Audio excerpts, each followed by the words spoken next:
Imagine a future where robots don't just work for people. They earn money for every task they complete.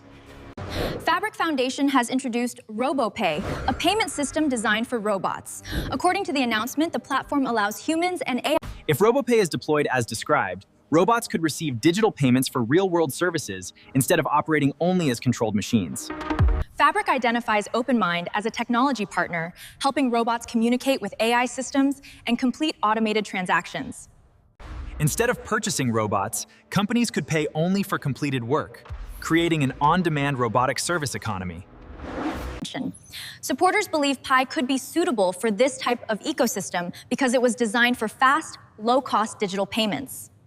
Future machine economies may require payment systems capable of processing huge numbers of small transactions quickly and efficiently. Fabric says its long-term vision is to build an economy where humans, artificial intelligence, and robots participate together through one connected payment network. Whether this vision becomes reality will depend on future technology, commercial adoption, and ecosystem development.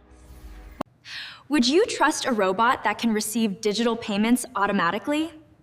Tell us your opinion in the comments. Subscribe to Talks Coin Network for more global cryptocurrency and AI news. Talks Coin Network provides cryptocurrency and technology news for educational and entertainment purposes only. This video is not financial or investment advice.